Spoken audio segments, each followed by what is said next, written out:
Susie? Say hi, Susie. Alright, give us a hand there. Alright.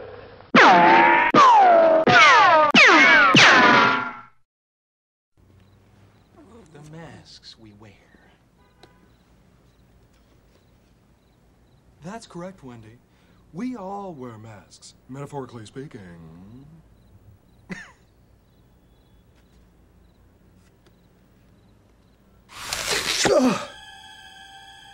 Yeah, right.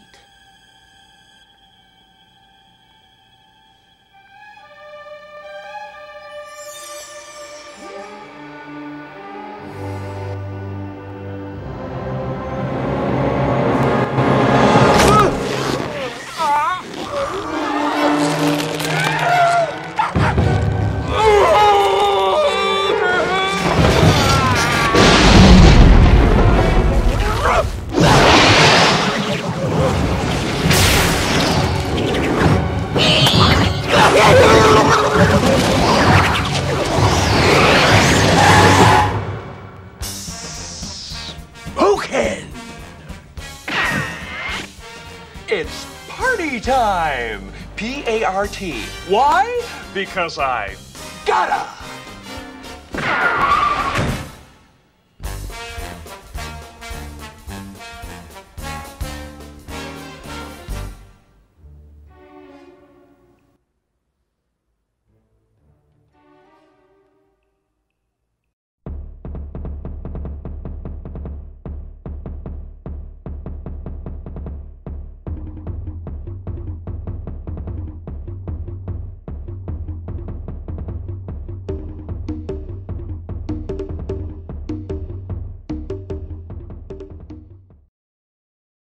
So I've taken the parts to the engineering works, and as you can see from here, this is one of the heads.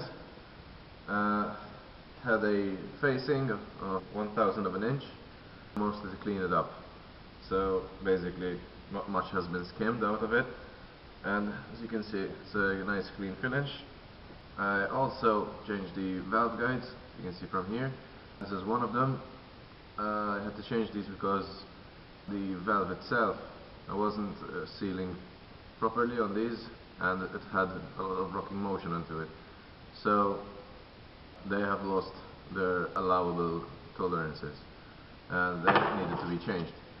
But with that changed, the valves had to be seated again, and they had to be aligned.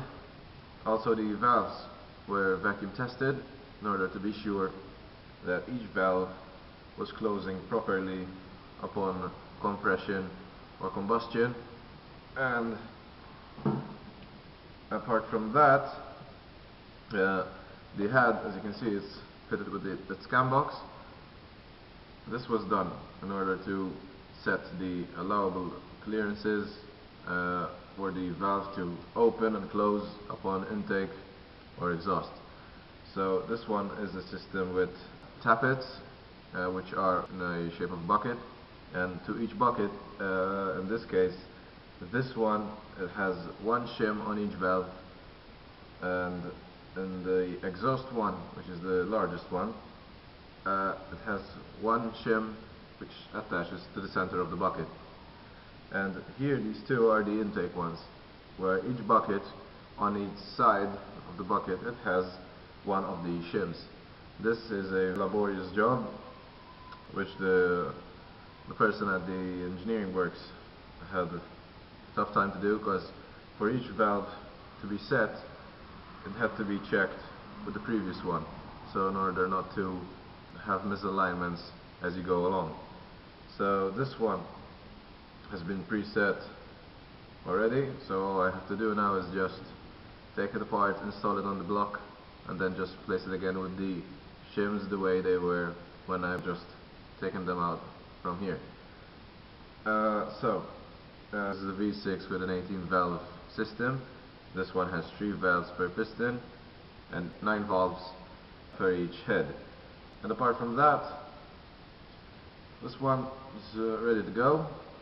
All it needs just to be taken apart again from the bolts inside, split it up again, install the bolts which lie inside. They have 1, 2, 3, 4, and the 4 on the other side.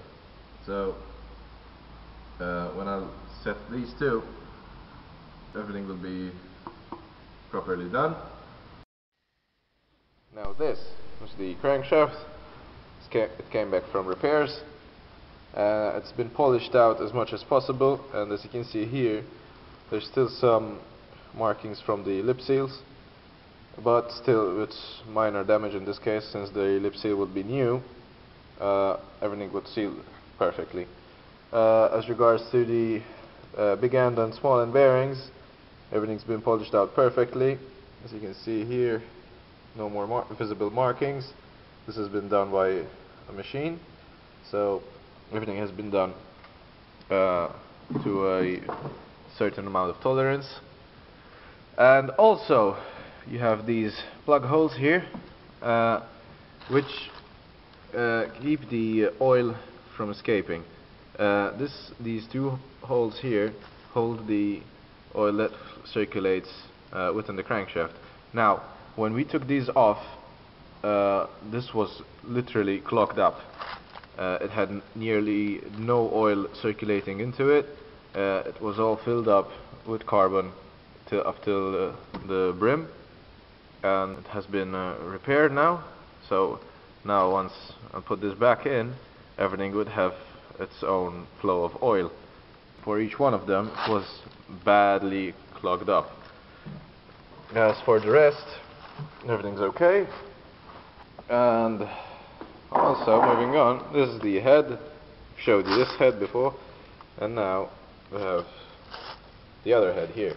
You can see everything is installed perfectly, everything has been cleaned up, all the seals are placed inside, and everything is aligned. Moving on, here I have the pistons and their liners. Each piston was measured up, and everything is in perfect order. Here I have one of the liners, and this one has been honed as well, so to give it the necessary grooves for the oil to travel up and down. These are markings of some minor wear and tear. This is more notable on these kind of engines, since the engine tends to rock from left to right, since the liner sits like so. And so far it has minimal amount of damage. I have to clean also the outside of it, since it creates small film of gunk here, and I need to polish it out, because that will act as an insulator when left like this. With that insulator, the engine will not cool down as fast as it should be. So here, as you can see, there's a bit of it polished out, and this one with the old gunk still stuck to it. So here, this. That makes all the difference. Now, cooling within this engine is essential and mostly important, since it's a compact type of engine and it's compact in the way it's placed. So everything has to be done in the exact order. Last but not least, the new item for today is a new engine stand. I have to assemble this with the help of my little trusty Susie. Say hi, Susie. Give us a hand there. Alright, she will help us out. Now, I will take this off. It's still brand new, so I will start by installing this and placing the engine. Yes, how may I help you? She wants to take part now. No problem. So, let's begin.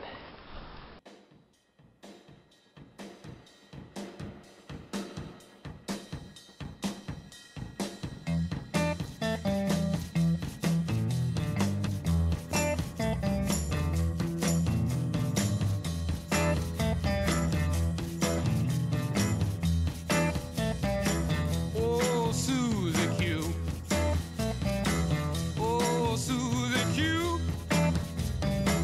Oh, Susie.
Susie approves.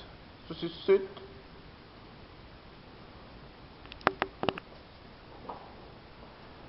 Okay.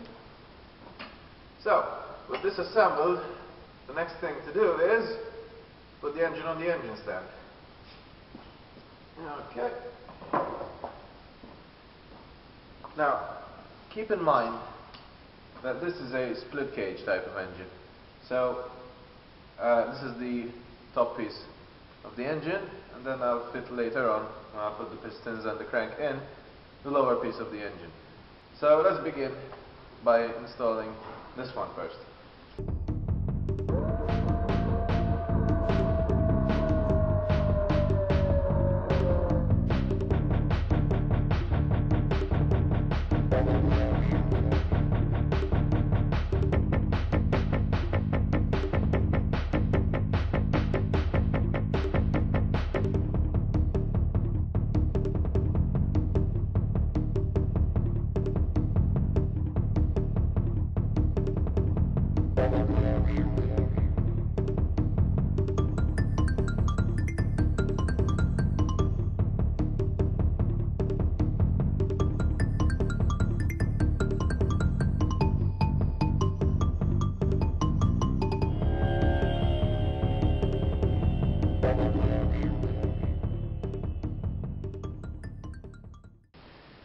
Here we have the engine stand,